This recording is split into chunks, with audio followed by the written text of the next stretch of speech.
बहुत खुशी हुई यहाँ आकर।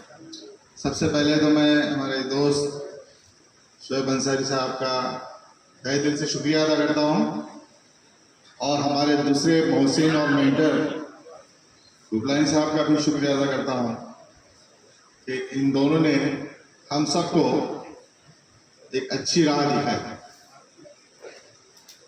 मैं वक्त ज़्यादा हुआ है इसलिए कुछ अपने बात जो सोचा था उसको थोड़ी शॉर्ट में बताऊंगा, लेकिन एक वजाहत कर लूँ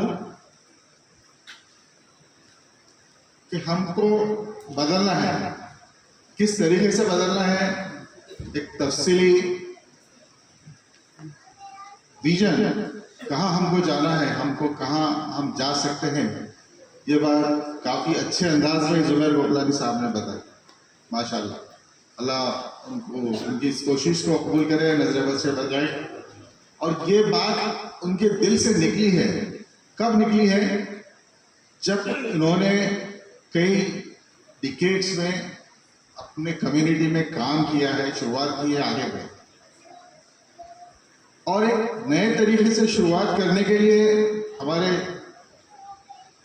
इंजीनियर शोएब ने जो शुरुआत की है उसकी सख्त ज़रूरत है। इस वक्त वो एक शुरुआत है, वहाँ से हमको जाना है, सबको जोड़ना है, एक साथ आगे निकलना है। कहाँ पहुँचना है ये जोहर साहब ने बता दिया, पहुँचेगी जरूर इंशाल्लाह। ये उन्होंने ये नहीं कहा कि एजुकेशन से कुछ नहीं होने वाला है, सिर्फ एजुकेशन से कुछ नहीं होगा। एजुकेशन तो चाहिए ही चाहिए, और एजुकेशन को हम ऐसा बाइफरकेट नहीं कर सकते। इक़रा रब्बि बिस्मिका, ये नहीं बोला कि आप सिर्फ कुरान पढ़ो, ये नहीं बोला कि आप सिर्फ साइंस पढ़ो, सब कुछ पढ़ो और फिक्र करो। मुझे जो 3 बातें बतानी थी उसमें से बहुत सारी चीज़ें यहाँ आ गई, मैं इसको कनेक्ट करने की कोशिश करता हूँ। 3 पॉइंट्स, 3 नुकात जो मैं बात करना चाहता था कि नंबर 1 कि आज हमारे सोसाइटी में लीडर्स की बहुत कमी है। मैं शोएब अंसारी से जब मिला हूँ, बहुत ज़्यादा तक कभी मुलाकात नहीं है। मेरा 40 साल हायर एजुकेशन में एक्सपीरियंस है और कम्युनिटी के साथ भी काफ़ी काम किया है। 4 साल गवर्नमेंट ऑफ इंडिया की स्पीच कमेटी ऑफ इंडिया में ऑल ओवर इंडिया के कई ट्रेनर्स, हाजी और हज से खिदमत करने वाले लीडर्स को देखो, तो अल्लाह ने वो सलाहियत दी है कि आदमी को हम पहचान सकते हैं। तो ये बंदे में दम है। हमको जैसा जुबैर साहब ने कहा है कि किसी खामी को नहीं देखना चाहिए। आज उनके प्लेटफॉर्म पे आप देखेंगे अल अंसार के कितने लोग जमा हुए और उनकी दावत से आज हम कितने सारे प्रेस वाले यहाँ आते हैं। तो ये क्वालिटी वाले जो लोग हैं इनको आगे बढ़ाना चाहिए। उनकी जो निगेटिविटी है जो भी है, वही नहीं कह सकता कि बेस्ट हूँ, मैं भी नहीं कह सकता कि आप अगर निकालना चाहेंगे तो जोहर साहब के इसमें 10 नुक्स निकालेंगे, मेरे में 50 निकालेंगे, हर इसमें नुक्स निकाल सकते हैं। तो हमको निगेटिविटी में नहीं जाना है। हर एक का काम करने का स्टाइल होता है और हर स्टाइल की ज़रूरत होती है, और ये बेहतरीन टेक्निकल स्टाइल है जो उन्होंने आज अडॉप्ट किया है। तो मेरा पहला पॉइंट यही है कि आप शोएब अंसारी को और अल अंसार ट्रस्ट को और ऐसे सभी नौजवानों को आगे बढ़ाएं। हमको लीडर्स की ज़रूरत है और वो डरने का ज़माना गया है। बहुत सारे लोग हैं जो सामने नहीं आगे करना चाहते हैं, हम अपने आप को छुपा के रखना चाहते हैं या जाहिर नहीं करना चाहते या शो नहीं करना चाहते। उसकी भी ज़रूरत है और ऐसे लोगों की भी ज़रूरत है कि वो मिसाल बने और बताएं लोगों को कि हम करते हैं और ऐसा करते हैं, ऐसा करना चाहिए, आप भी करो। तो ये इस बात को सराहना चाहिए और इसको ऐसे बच्चों को, ऐसे लीडर्स को, उनकी निगेटिविटी को, उनके दूसरे पॉइंट्स के ऊपर उनको डिस्करेज करने के बजाय उनको आगे बढ़ाना चाहिए और ज़्यादा से ज़्यादा उनका ताउन करना चाहिए, ज़्यादा से ज़्यादा सपोर्ट करना चाहिए। ये मैं आप सब लोगों से गुजारिश करता हूँ। नंबर 2 कि हम जो ट्रस्ट में काम करते हैं, मैं भी बहुत सारे ट्रस्ट में काम करता हूँ, तो जोहर भाई के साथ भी काम करते हैं हम लोग। तो ट्रस्ट में हम लोग मदद करते हैं और ख़ासतौर से जो एजुकेशन में हम लोग मदद करते हैं, स्कॉलरशिप पे फीस देने में। तो हमारा जो एजुकेशन की मीनिंग है और एजुकेशन का जो मतलब है वो कहीं ना कहीं गड़बड़ाया गया है, कहीं कहीं दुरुस्त नहीं है, उसको दुरुस्त करने की ज़रूरत है। हमने बच्चे की फीस भर दी और जो फीस नहीं भर सकते थे उनको फीस दे दी। यहीं पे हमारा काम खत्म हो जाता है। हाँ, अब जो जुबैर साहब ने बोला कि एजुकेशन से कुछ नहीं होगा, और दूसरे हमारे प्रिंसिपल साहब ने बताया है कि हमको सबको साथ लेके चलना पड़ेगा, एजुकेशन के साथ साथ और भी करना पड़ेगा। तो मैं इसमें ऐड करना चाहूँगा कि एजुकेशन को क्वालिटी एजुकेशन से बदलने की ज़रूरत आ गई। हम अगर हमारे स्कूल के बच्चों में वो सलाहियत पैदा कर दें जो प्राइमरी में है कि वो उनको लिखना पढ़ना बराबर आ जाए, एक चौथी पास बच्चे को जो काबिलियत आनी चाहिए वो आ जाए, तो आगे वो अपने तौर पे कंपटीशन में आगे बढ़े। क्योंकि ये जो आज का ज़माना है कंपटीशन का, जब तक उसकी स्टडीज़ हो या उसकी हायर स्टडीज़ हो, कंपटीशन में बच्चा आगे नहीं जाएगा, उसका प्रोग्रेस नहीं होगा। आज हमारे कई बच्चे प्रैक्टिस करते हैं, कोशिश करते हैं, सालों साल करते हैं, तब जाके 4 से 5% बच्चे सिविल सर्विसेज में डिसीजन मेकर पावर में कलेक्टर, IAS, IPS ऑफिसर बन पाते हैं। तो ये क्यों नहीं बन पाते? क्यों हमारे 20% और 17% या 10% सिविल सर्वेंट क्यों नहीं बन पाते?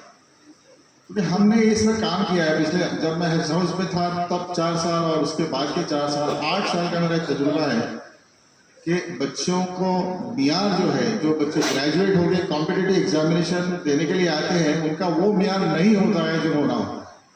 हमको उनको पीछे ले जाना होता है। NCERT की बुक्स, कॉन्सेप्ट क्लियरिंग बुक्स और उनका नॉलेज सही करने की पूरी एक्सरसाइज 1 साल उनको करवाना होता है। तो जो काम 2 साल में हो सकता है उसके लिए 3 साल लग जाते हैं, ताकि उनको 1 साल वापस बेस को टटोलना हो। अगर हमारा एजुकेशन सिस्टम ऐसा हो कि हम इसमें मदद करने के साथ साथ मॉनिटरिंग भी करें।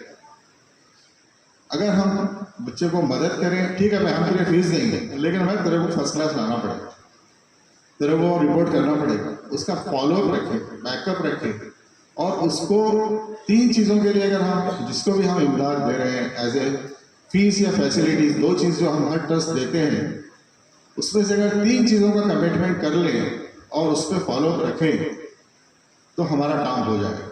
जो जुबैर भाई चाहते हैं इंशाल्लाह वो हो जाएगा, सारा माशरा दुरुस्त हो जाएगा, एक के बाद एक सारे प्रॉब्लम हो जाएंगे। जो लोग काम करते हैं तो 10 काम करते हैं तो 11 काम भी कर देते हैं, जो नहीं करते हैं तो एक भी नहीं करते, और जो शुरू करते हैं तो 1 करते हैं, 2 करते हैं, 3 करते हैं, तो लगातार जो बाकी के सब काम हो जाते हैं। क्या 3 चीज़ें हैं जो हम ट्रस्ट देखना चाहिए कि बच्चों के अंदर? एक तो हमने उसको फैसिलिटी दी, सपोर्ट किया, फीस दिया, उसका फॉलोअप होना चाहिए कि उसका क्वालिटी एजुकेशन हो रहा है या नहीं, उसमें मॉनिटरिंग होना चाहिए। भैया हम तेरी फीस भर रहे हैं लेकिन अगले साल फीस नहीं भरेंगे, आपका परसेंटेज अच्छा नहीं आया, हम मदद नहीं करेंगे। उसको एक कहीं प्रेशर होना चाहिए।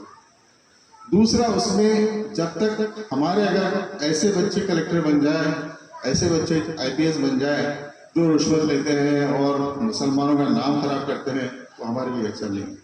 तो उसमें उनमें इस्लामी किरदार और एक इस्लामी पर्सनालिटी और एक कैरेक्टर भी डेवलप होना चाहिए। इस बात की भी हम कोशिश करें ट्रस्ट वाले, क्योंकि हमारा हाथ अल्लाह ने ऊपर रखा है, ट्रस्ट उनको मदद कर रहा है। बेटा दे रहे हैं हम, लेकिन तेरे को नमाज पढ़ना पड़ेगा, तेरे को दीन करना पड़ेगा, तेरे को अपने परफॉर्मेंस बताना पड़ेगा। ये दूसरी चीज़ वो हम उनको मॉनिटर करेंगे, इस्लामिक पर्सनालिटी उनके अंदर डेवलप हो और एक अच्छा इंसान बने, ताकि वो जब भी किसी ओहदे पे जाए तो अपने मुस्लिम भाई को मदद करें या गैर मुस्लिम भाई को मदद करें और ख़राबी से रोके, माशरे को बिगाड़ने से रोके। तीसरी बात जो हम उनको इम्फसाइज करना चाहिए एज ए बेनिफिशियरी, बेटा आज तुम मदद ले रहे हो, लेकिन ये वादा करो, ये MOU साइन करो या एक एग्रीमेंट कर दो या हमसे कुछ बोल दो या कमिटमेंट कर दो कि जब भी मैं इस काबिल हो जाऊँ तो मैं ये रिटर्न करूँगा सोसाइटी, जब मैं कमाने लगूंगा तब मैं भी मदद करूँगा। तो ये इस तरीके से अगर हम ये 3 बातें हर ट्रस्ट वाले अगर अपने बेनिफिशरीज पे पाबंद करेंगे तो ये क्वालिटी और कहीं ना कहीं चेक आएगा। जिन बच्चों को हम मदद कर रहे हैं, जिन बच्चों को सपोर्ट कर रहे हैं, उनके अंदर कहीं ना कहीं बेदारी आएगी। हमारे पास मैंने देखा मुंबई में और हर जगह गवर्नमेंट के जो हॉस्टल्स रहते हैं, कंडीशन होती है, अगर आप allowed to keep term indicative passing भी अलाउड रहता है कि, लेकिन फर्स्ट ईयर में अगर आप पूरा क्लियर पास नहीं होंगे तो आपको सेकंड ईयर में हॉस्टल नहीं मिलेगा। आप फर्स्ट ईयर में फर्स्ट क्लास नहीं होंगे, क्लियर पास नहीं होंगे, तो आपको सेकंड ईयर में वो आगे आपको फैसिलिटी नहीं मिलेगी। तो हमको कहीं ना कहीं सारे ट्रस्ट को इस बात की ख्याल करना चाहिए कि हम उनको मॉनिटर करें और पाबंद करें कि वो अच्छा परफॉर्म करें, क्वालिटी एजुकेशन लें और अपने आप को अच्छा इंसान बनाएं और इस फिक्र में रहे और इस वादे में रहे, इस कमिटमेंट में रहे कि जब भी इस काबिल बन जाए हम सोसाइटी को, कम्युनिटी को वापस करें। ये होगी दूसरी बात। तीसरी और अहम बात जिसके लिए हम सब लोग यहाँ जमा हैं कि ये जो पोर्टल बना है, अल्हम्दुलिल्लाह बहुत अच्छी पहल है। ये एक बिगिनिंग है, इसमें टीचिंग प्रॉब्लम्स तो आएंगे, कुछ मशवरे भी आप लोगों के आएंगे। जब आप एक्चुअली इसको यूज़ करेंगे तो जो भी प्रॉब्लम आएंगे वो टीचिंग प्रॉब्लम्स को सॉल्व किया जाएगा और एक्सपांड किया जाएगा, क्योंकि करने वालों की नीयत अच्छी है और जब नीयत अच्छी होती है तो अल्लाह ताला भी रास्ते निकालता है और काम में बरकत आ जाता है इसमें। लेकिन इसको सक्सेसफुल बनाने के लिए जो अगर कोई काम कर सकता है, इन्होंने पहल की है, अपना वक्त लगाया है, ट्रस्ट ने अपना काफ़ी वक्त लगाया। मैंने भी इनके 2-3 मीटिंग्स अटेंड किए हैं जिसमें ये रिव्यू ले रहे थे, तो कुछ सजेशंस दिए हैं, तो काफ़ी वक्त इसमें लगा है और भी ये अच्छा बन सकता है। इसमें इसको एक्सेप्ट करने की ज़रूरत है। जब तक ये ट्रस्ट इसको एक्सेप्ट नहीं करेगा, जो बेनिफिशरीज को आप स्कॉलरशिप दे रहे हैं, फीस दे रहे हैं, तो इस पोर्टल को जब तक एक्सेप्ट नहीं करेंगे तब तक ये चलेगा नहीं। सिर्फ वहाँ रजिस्ट्रेशन कर देने से एक्सेप्टेंस नहीं होगा। अगर सब लोग ये डिसाइड कर लें कि हम हमारे गुजरात के कोई भी बच्चे को उस वक्त तक स्कॉलरशिप नहीं देंगे जब तक ये रहबर पोर्टल पे रजिस्ट्रेशन नहीं करेगा, और रहबर पोर्टल भी उनको रजिस्ट्रेशन कर कर एक रजिस्ट्रेशन स्लिप या रजिस्ट्रेशन नंबर दे देगा जो वो अपने एप्लीकेशन के साथ वहाँ उस ट्रस्ट में अप्लाई कर देंगे, ताकि उनको पता चलेगा कि ये रहबर ट्रस्ट में पोर्टल पर रजिस्टर्ड है। तो ये ट्रस्ट ने अगर 2 बातों की जिम्मेदारी ले ली तो ये दौड़ेगा। ये तो गुजरात से निकल के महाराष्ट्र और इंडिया सारी तरफ जाएगा और सबको इसका फायदा होगा। वो 2 चीज़ें जो ट्रस्ट को करनी होगी इसको एक्सेप्ट करने से, दिल से एक्सेप्ट करने के लिए, एक तो कोई बच्चे को आप कोई इमदाद न दें जब तक हायर एजुकेशन की जहाँ तक बात चल रही है, और अगर इसमें 12th भी जोड़ दिया, 11th 12th साइंस, तो वो भी बात उसमें हो, जो भी इसमें अभी आज का जो इसका दायरा है, इसमें आप बोले ठीक है आपको चाहिए BSc की फीस चाहिए, आप पहले रहबर पर आपको देना है या नहीं देना है हम बाद में डिसाइड करें। तो हर ट्रस्ट ने अगर ये कंपलसरी किया कि हम आपकी एप्लीकेशन को इंटरटेन नहीं करेंगे जब तक आप रहबर पे रजिस्टर नहीं करेंगे, तो स्टूडेंट्स लामाला वहाँ रजिस्टर करेंगे, नंबर 1। नंबर 2, अगर ट्रस्ट ने जो भी उनको बेनिफिट दी है तो वो अगर इमीडिएटली इस पर पोस्ट कर देंगे तभी वो दूसरों को पता चलेगा। आपने अगर एक बच्चे की फीस 5 लाख है और आप 1 लाख उसको दे चुके हैं, लेकिन वो 1 लाख की एंट्री आप अपने पोर्टल पे नहीं करते हैं, तो आप रजिस्टर्ड है, स्टूडेंट भी रजिस्टर्ड है, लेकिन आपकी 1 लाख की एंट्री वहाँ नहीं है।